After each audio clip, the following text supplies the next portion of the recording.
बिस्मिल्लाहिर्रहमानिर्रहीम। अब हम स्टार्ट करेंगे पेनफुल शोल्डर सिंड्रोम। पहले हम शोल्डर की दो कंडीशंस को डिस्कस कर चुके हैं डिटेल में, जो कि थी adhesive capsulitis and osteoarthritis off shoulder joint. उनमें क्या थी, उनमें पेन तो आ रहा होता है, पेन उसका एक सिम्टम होता है, बट उसमें मेन जो कंडीशन थी जिसकी वजह से मसला डेवलप होता था वो इधर आपका जॉइंट होता था, जॉइंट कैप्सूल का इशू आता था, या फिर वहाँ पर आपके कोई बोनी इश्यूज होते थे, ठीक है, लाइक वहाँ पर ऑस्टियोआर्थराइटिस डेवलप हो रहा था। बट जब हम कहते हैं पेनफुल शोल्डर सिंड्रोम, तो इसमें आपके पास वो सब कंडीशंस आती हैं जिसमें वहाँ पर कोई स्ट्रक्चर इम्पिंजमेंट हो रही हो। ये हमारे पास ओल्डर स्टडीज़ जो थी वो कहती थी जहाँ पर भी इम्पिंजमेंट हुई है किसी स्ट्रक्चर की, उसकी वजह से आपकी पेन डेवलप हो गई है शोल्डर पे। बट हमारे पास जैसे जैसे क्लिनिकल एडवांसमेंट्स आई और हमने न्यू रिसर्चेस कंडक्ट करवाई हैं, तो हमें पता चला कि it's not only about impingement, बल्कि वहाँ पर कोई भी ऐसा कंप्रेसिव जो है मैकेनिज़्म है या नॉन कंप्रेसिव मैकेनिज़्म भी डेवलप होता है, जिसकी वजह से आपकी शोल्डर पे पेन आ सकती है। अब ये नॉन कंप्रेसिव मैकेनिज़्म किस चीज़ का हो सकता है? वी नो कि हमारे शोल्डर पे जो सुप्राह्यूमरल स्पेस है वहाँ पर बहुत से टेंडन भी गुजर रहे हैं, अटैच हो रहे हैं, तो कोई भी टेंडन का डीजनरेटिव प्रोसेस स्टार्ट हो सकता है। अब टेंडन का डीजनरेटिव प्रोसेस क्यों स्टार्ट होगा? जब आपके वहाँ पर पोस्चर इम्पेयरमेंट्स होती हैं, वहाँ पर जो फोर्सेस लग रही हैं उनका इम्बैलेंस होता है, या आपका वहाँ पे टेंडन डीजनरेटिव प्रोसेस स्टार्ट होता है। इसके अलावा वहाँ पे इंट्रैपमेंट भी होती है किसी स्ट्रक्चर की, जिसकी वजह से अब कोई स्ट्रक्चर जब एक बोन्स के बीच में इंट्रैप्ट हो जाएगा, उसके ऊपर गलत प्रेशर पड़ेगा जो कि एक नेचुरल चीज़ नहीं है, तो वहाँ पे जो नोसाइसेप्टर्स हैं आपके पेन जो रिसीव करते हैं रिसेप्टर्स, वो एक्टिवेट होंगे, अल्टीमेटली आपके शोल्डर पे पेन आएगा। इन्हीं सब मैकेनिज़म्स को देखते हुए हमने इसको एक और नाम दे दिया, रोटेटर कफ डिजीज़। अगर तो रोटेटर कफ मसल्स की वजह से आपका पेन आ रहा है तो फिर हम इसको क्या कहेंगे, रोटेटर कफ डिजीज़। अगर आपके टेंडन में मसला था और फिर आपको शोल्डर पे पेन आ रहा है तो इट विल बी टेंडिनोपैथीज़। अब पेनफुल शोल्डर सिंड्रोम्स को हमने फर्दर कैटेगरीज़ में डिवाइड किया, और ये 5 कैटेगरीज़ हैं जिनके आपको बाय नेम आने चाहिए, स्पेशल नेम्स आने चाहिए, और इनके आगे जितने भी फर्दर स्टेजेस हैं आपको फिंगर टिप्स पे आने चाहिए। शोल्डर में एडहेसिव कैप्सुलाइटिस के बाद और इसकी मैनेजमेंट के बाद सबसे इम्पॉर्टेंट चीज़ ये वाला टेबल है आपकी बुक में, यूएचएस में बहुत दफ़ा रिपीट हो चुका है, और 2023 के फाइनल प्रॉफ में ये आया हुआ था, और बट उन्होंने इतना सिंपल क्वेश्चन नहीं दिया हुआ था। यूएचएस अब थोड़े घुमा फिरा के लंबे सिनेरियोस बनाकर और अदर नेम्स यूज़ करके भी एसक्यूज़ दे रहा है, तो बी केयरफुल अबाउट दिस। अब जैसे यहाँ पर आपकी पहली हेडिंग है, उसमें उसका स्पेशल नेम भी दिया हुआ है। यहाँ पर आपको नज़र आ रहा होगा ये स्पेशल नेम है, और स्पेशल नेम के ऊपर भी एक हेडिंग दी हुई है। अब ये दोनों चीज़ें आपको आनी चाहिए, बिकॉज हमें जो एसक्यू आया था it was about this jobs classification, but उन्होंने जॉब्स क्लासिफिकेशन मेंशन नहीं किया था। मेरे पास अगर पेपर हुआ तो I will show you guys in the end कि एसक्यू आया कैसे था। तो आपको याद रखना है कि based on progressive micro trauma कौन सी क्लासिफिकेशन है उसका नाम आना चाहिए, फिर उसके जो 4-5 जितने भी ग्रुप्स हैं, स्टेजेस हैं, वो आने चाहिए। अब हम स्टार्ट करते हैं नियरेस्ट क्लासिफिकेशन से। तो नियरेस्ट क्लासिफिकेशन है अबाउट रोटेटर कफ डिजीज़ के बारे में, और इसमें हम चेक कर रहे होते हैं कि रोटेटर कफ मसल्स में क्या पैथोलॉजी चल रही है, कौन से स्टेज पर है वो। अब हम इसमें 3 स्टेजेस पढ़ेंगे, जिसपे हम देखेंगे कि टिश्यू के अंदर पैथोलॉजी क्या है, किस लेवल की है, और पेशेंट की एज क्या है। इन 3 चीज़ों पर डिपेंड करता है।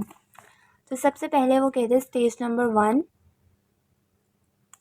सबसे पहले स्टेज 1 पे देखें तो वहाँ पर इंटरनल टिश्यूज़ में आपके एडिमा मिलेगा, आपको हेमरेज मिलेगा, और पेशेंट की एज क्या होगी, लेस दैन 25 ईयर्स। उस पर आप स्टेज 1 कैटेगराइज करोगे। फॉर स्टेज 2 पेशेंट की एज क्या होनी चाहिए, 25 टू 40 ईयर्स, और इंटरनली उसके साथ क्या मिलेगा हमें, टेंडनाइटिस, बर्साइटिस एंड फाइब्रोसिस। जो टिश्यूज़ हैं वो फाइब्रोसिस की तरफ जा रहे हैं। स्टेज 3 में पेशेंट की एज अबव 40 ईयर्स होती है, एंड वहाँ पर हमें बोनी स्पर्स मिलते हैं, टेंडन रप्चर। ये जो नियरेस्ट क्लासिफिकेशन है ये हम कैसे चेक कर सकते हैं, हमें फिजिकली देखने से तो नहीं पता चलता ना कि अंदर टेंडनाइटिस है, फाइब्रोसिस है, बोनी स्पर्स बन रहे हैं। तो इसके लिए हमें फर्दर इन्वेस्टिगेशंस करवानी पड़ती हैं, लैब टेस्ट होते हैं, रेडियोग्राफिक इमेजिंग यूज़ की जाती है, और फिर हम उसकी बेस पे स्टेजेस में उसको डिवाइड करते हैं। हमारे पास आ जाती है classification based on impure tissues. Focus हो जा भाई। अब कौन सा टिश्यू इम्पेयर्ड है, सुप्रास्पाइनेटस टेंडिनाइटिस है पेशेंट को, इंफ्रास्पाइनेटस का मसला चल रहा है, बाइसेप्स का है, या सुपीरियर ग्लिनॉइड लैब्रम का इशू है, सब डेल्टॉइड का बर्साइटिस है। तो आप देख रहे हो सब वो मसल्स हैं जो कि आपके शोल्डर जॉइंट से पास हो रहे हैं, अटैच हो रहे हैं, ओरिजिनेट कर रहे हैं वहाँ से। जो जो मसल उस एरिया के हम उनको स्टडी कर रहे हैं, उसकी बेस पर हम उसके कैटेगराइज कर रहे हैं। अब नेक्स्ट उसने बात की है कि आपके जो इम्पेयर टिश्यू हैं वो एंटीरियर साइड के टिश्यूज़ इम्पेयर्ड हैं या फिर आपके इंफीरियर साइड के टिश्यूज़ इम्पेयर्ड हैं। जो एंटीरियर टिश्यूज़ हैं उस पर पहले देखो कि टिश्यूज़ आते कौन कौन से। पेक्टोरालिस माइनर आता है, subscapularis, coracobrachialis and short head of biceps strain. अब जो एंटीरियर टिश्यूज़ है ना वो आपके कब इम्पेयर होंगे? उन लोगों में, उन एथलीट्स में या उन प्लेयर्स में जो कि बहुत ज़्यादा रैकेट या बैडमिंटन खेलते हैं। उसके बाद हम देखते हैं इन्फीरियर टिश्यू कौन से इम्पेयर्ड हो सकते हैं। उसमें आप head of biceps serratus anterior बना सकता है। और ये कब आएगा? जब कोई व्हीकल ट्रॉमा होता है, एक्सीडेंट हो सकता है, इस तरह के केसेस में आपको इन्फीरियर टिश्यूज़ इम्पेयर्ड मिलेंगे। हम देखते हैं इंस्टेबिलिटी को देखते हुए कैसे क्लासिफिकेशन होगी। आगे हम चैप्टर में पढ़ेंगे कि इंस्टेबिलिटीज़ की टाइप्स होती हैं। It could be multi directional instability, uni directional instability हो सकती है विदाउट इम्पिंजमेंट, ट्रॉमेटिक इंजरी की वजह से आपकी कोई सबलक्सेशन आ सकती है, इंसीडियस ए ट्रॉमेटिक ऑनसेट हो सकता है।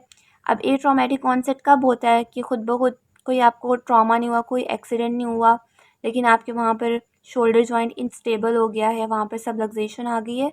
जब आप रिपीटेटिव उसे ओवरलोडिंग की तरफ लेकर जा रहे होते हो, रेस्ट नहीं दे रहे हो, तो फिर ये कंडीशन होती है। लास्ट कंडीशन है इसकी इनहेरेंट लेग्जिटी। इनहेरेंट लेग्जिटी का मतलब है कि आपका जो जॉइंट कैप्सूल था इधर उसमें कोई पहले से इंक्रीज्ड इलास्टिसिटी थी और वहाँ पर अब उस इंक्रीज्ड इलास्टिसिटी की वजह से इंस्टेबिलिटी डेवलप हो गई है। देन मोस्ट इम्पॉर्टेंट क्लासिफिकेशन आ जाती है जॉब्स क्लासिफिकेशन। अब ये बेस्ड है ऑन प्रोग्रेसिव माइक्रो ट्रॉमा। इससे क्यों आया हुआ था 2023 फाइनल PT1 के प्रॉफ में कि right classification of painful shoulder syndrome based on progressive micro trauma. तो कुछ स्टूडेंट्स ने पूरा टेबल वहाँ पर मेंशन किया हुआ था, कुछ ने नियरेस्ट क्लासिफिकेशन मेंशन कर दी थी, क्योंकि उस वक्त उनको ये याद नहीं था कि नियरेस्ट क्लासिफिकेशन असल में किस चीज़ पर डिपेंड करके हमने क्लासीफाई किया हुआ था। ठीक है, जॉब्स क्लासिफिकेशन का नाम याद था बट ये नहीं याद था कि वो किस पे डिपेंड कर रही थी उसकी क्लासिफिकेशन। तो जॉब्स क्लासिफिकेशन को हम देख रहे होते हैं प्रोग्रेसिव माइक्रो ट्रॉमा की बेस पे, और इसमें हमने 4 ग्रुप्स बनाए हुए हैं। जॉब्स क्लासिफिकेशन में ग्रुप 1 अगर हम देखें तो इसमें आती है आपकी प्योर इम्पिंजमेंट, यानी कि आपको वहाँ पर ना ही कोई इंस्टेबिलिटी है, ना ही वहाँ पर कोई टेंडन का इशू है, टेंडिनाइटिस बर्साइटिस कुछ भी नहीं है। सिर्फ वहाँ से जो स्ट्रक्चर गुजरा था वो अब इम्पिंज हो चुका है। वो स्ट्रक्चर इम्पिंज क्यों हो सकता है? वही अगेन बात है कि वहाँ पर बार बार माइक्रो ट्रॉमा हो रहा है, बार बार आप ओवरलोडिंग करवा रहे हो उसमें, बार बार आप उसमें इम्बैलेंस, फोर्सेस का इम्बैलेंस हो रहा है उस जगह पे। ठीक है, और ये ज़्यादातर ओल्डर रिक्रिएशनल एथलीट्स में होता है।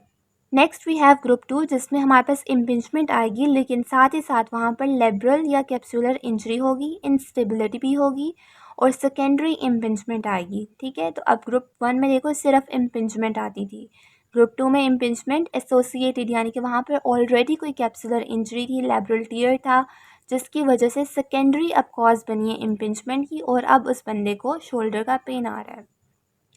ग्रुप 3 में हम देख लेते हैं हाइपर इलास्टिक सॉफ्ट टिश्यू थे, जिसकी वजह से आपके पास मल्टी डायरेक्शनल इंस्टेबिलिटी या फिर एंटीरियर इंस्टेबिलिटी आई थी, और इम्पिंजमेंट तो साथ में रहेगी भी। अब जो तीनों कंडीशंस हमने देखी है ना, इसका कॉज क्या था कि आहिस्ता आहिस्ता करके उन पेशेंट्स में का जो माइक्रो ट्रॉमा था वो इंक्रीज़ होता जा रहा था, जिसकी वजह से उनमें शोल्डर का सिंड्रोम्स डेवलप हुए। ग्रुप 4 में हमारे पास आ जाती है एंटीरियर इंस्टेबिलिटी, सिर्फ और सिर्फ इंस्टेबिलिटी। ग्रुप 1 में क्या थी? प्योर इम्पिंजमेंट थी। ग्रुप 4 में क्या है? प्योर इंस्टेबिलिटी, आपके पास कोई एसोसिएटेड इम्पिंजमेंट नहीं इंक्लूड इसमें।